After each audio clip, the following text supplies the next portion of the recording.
saja atau merefresh atau menyegarkan kembali ingatan bapak-bapak, ibu-ibu semuanya, yang barangkali bisa kita hubungkan dengan aktivitas kita, pekerjaan kita di kampus kita tercinta. Salah satu riwayat itu berbunyi demikian. Jadi ahabbul ibadi ilallahi ta'ala angfaun nasi linnas. Nah, ini kan sudah terbiasa diceramahkan ya, sudah sangat biasa, bahwa di antara hamba-hamba Allah yang paling dicintai oleh Allah itu adalah angfaun nasi linnas, adalah orang yang paling bermanfaat untuk manusia. Itu yang pertama.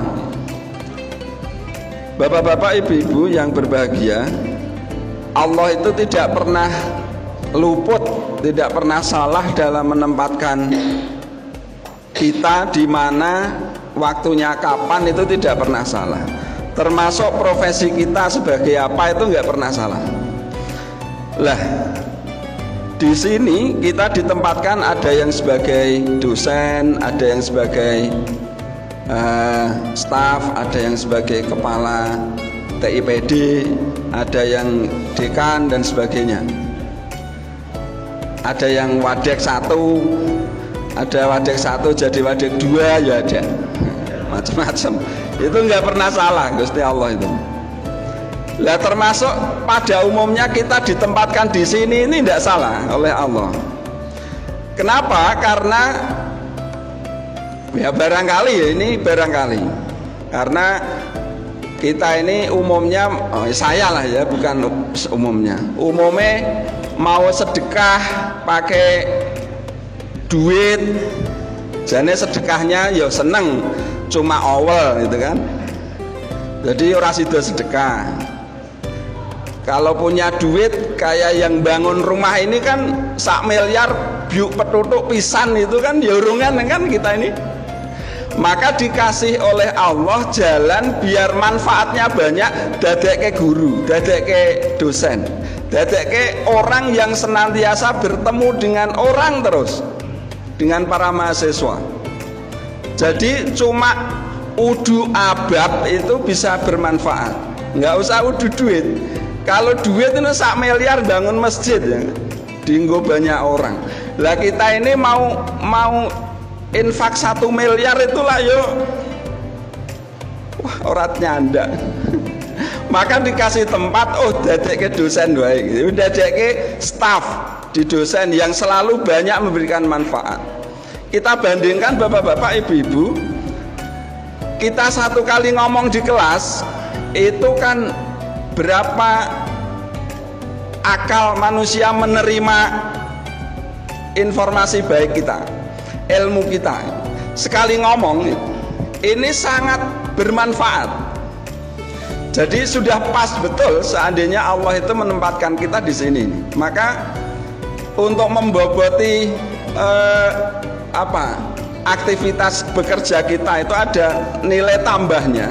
Tidak hanya semata-mata bekerja, tapi juga harus diniati dengan menambah kemanfaatan bagi manusia lain. Nah, kira-kira begitu. Maka marilah kita niati kalau mengajar atau melayani mahasiswa itu memberikan manfaat sebesar-besarnya bagi orang lain, agar kita ini termasuk orang yang sangat dicintai oleh Allah. Jangan sampai lepas dari niatan itu. Jadi ada teologi pelayanan lah, kira-kira begitu.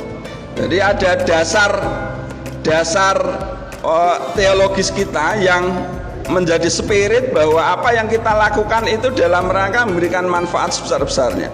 Jadi tidak kering. Itu yang pertama. Mungkin kalau kita banyak duit, manfaatnya bisa melalui duit, ya mungkin kita tidak dijadikan dosen barangkali ya. Bikin masjid di mana-mana itu kan gandeng duitnya ya rapat TOK, akhirnya dedekke dosen saja, dedekke guru. Kan sekali ngomong udu abab itu manfaatnya banyak. Ya dengan baca barang kan keluarnya apa yang kita sampaikan itu kan kudu baca ya. Ada memang dosen itu juga wacan-wacane sak dus bayarannya sak sen gitu. Jadi harus banyak membaca. Nah, ini juga dalam rangka memberikan manfaat sebesar-besarnya.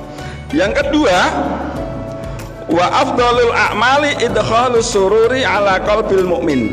Jadi yang kedua adalah wa afdalul a'mali, dan seutama-utama aktivitas atau amal kita itu adalah idkhalus sururi ala qalbil mu'mini.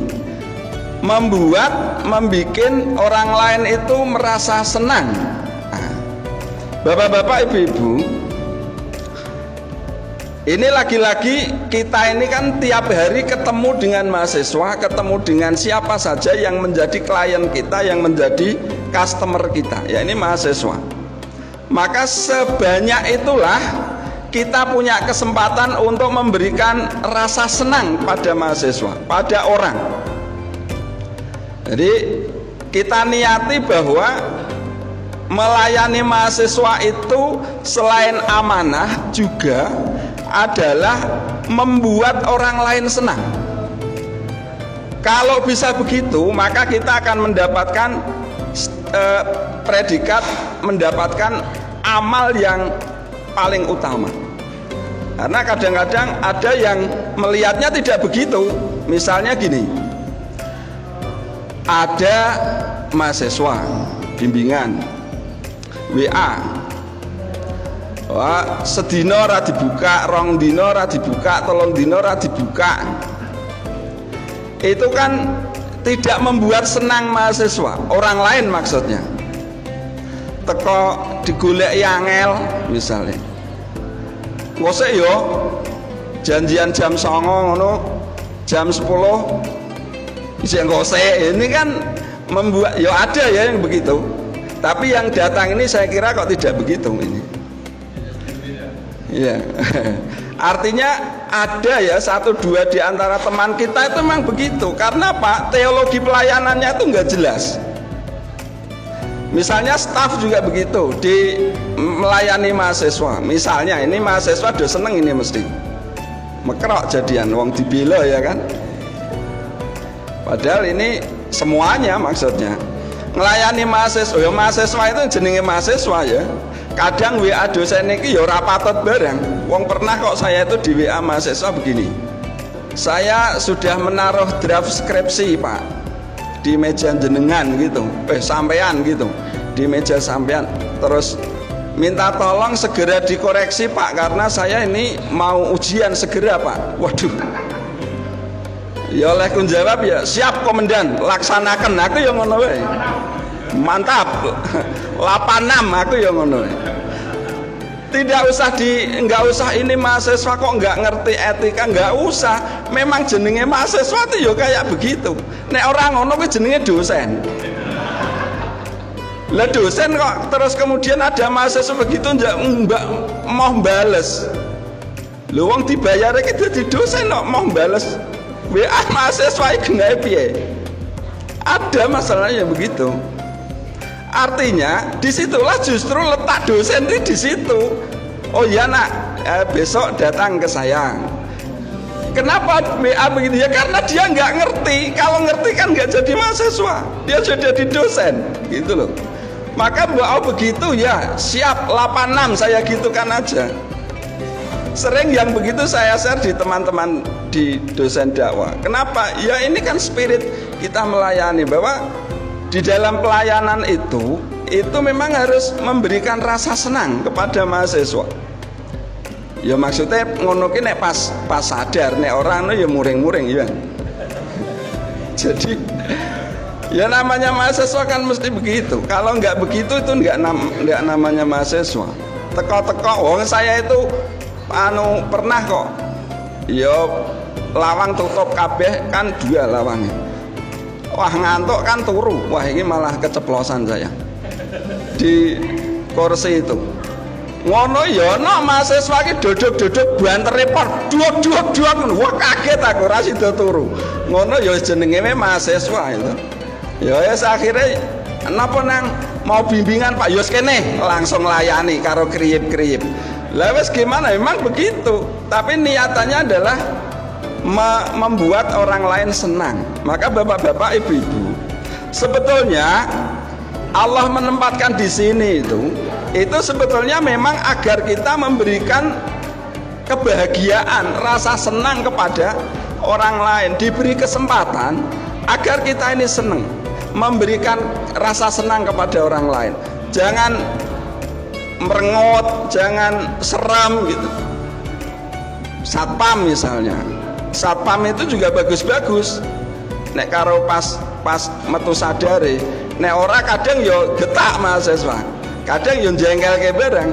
Ya emang mahasiswa begitu. Nah, gitu. Maka bapak-bapak, ibu-ibu, marilah kita boboti pekerjaan kita ini menjadi bernilai spiritual, memberikan rasa senang kepada mahasiswa, memberikan rasa senang kepada yang kita layani, karena klien atau customer kita itu ya mahasiswa. Mas Bimo misalnya, itu sebetulnya memberikan rasa senang kepada banyak orang, meskipun tidak pernah ketemu orang. Wong ketemune mau laptop terus, tur yo ora patek sugih omong. Menang nek ra diceluk kan ra ngomong ya Mas Bimo kan. Tapi memberikan manfaat banyak kepada orang lain, artinya bikin pelayanan mudah, ini mudah. Memang delalah yang TIPD itu kan orangnya pendiam-pendiam, nek ora disenggol kan ra ngomong. Nah, memang mau ngomong sama laptop kan nggak jadi. Maka ya pas penempatan TIPD itu wongnya ya meneng-meneng, nek ora disenggol ora anu gitu. Memang pasnya gitu. Jadi bapak-bapak, ibu-ibu, marilah kita boboti aktivitas pekerjaan kita itu dengan nilai-nilai spiritual yang akan menjadikan kita menjadi orang yang dicintai oleh Allah dan mendapatkan seutama-utama aktivitas itu ya. Nah, sebetulnya masih ada lanjutannya, tapi saya kira tidak perlu saya lanjutkan karena intinya di situ bahwa pekerjaan kita di kampus ini adalah tempat yang terbaik bagi kita untuk menjadikan kita mendapatkan bobot spiritual yang lebih, karena pada kesempatan-kesempatan harian kita itu selalu bertemu orang, dan disitulah kita akan mendapatkan bobot dari aktivitas kita itu bisa membuat orang lain senang. Jangan sampai aktivitas kita, pelayanan kita itu membuat orang lain jengkel. Wong mahasiswa itu dibales WA itu senengnya ra karuan jenengan mahasiswa. Nah, kalau dibales dosennya jujuk, oh ya nak, saya nanti jam 9, itu kan seneng toh. Kalau 2-3 hari baru dibalas seneng nggak? Oh, bosan kan? Nah, maka itu kita terapkan pada diri kita masing-masing. Toh nanti kita juga punya anak-anak kita juga pada sekolah, juga pada kuliah. Kalau diperlakukan begitu oleh dosennya tentu juga tidak senang. Maka di dalam Al-Quran dijelaskan wa jazaa'u sayyi'atin sayyi'atun mithluha, bahwa balasan dari ketidakbaikan itu ya kelak akan mendapatkan ketidakbaikan yang sama.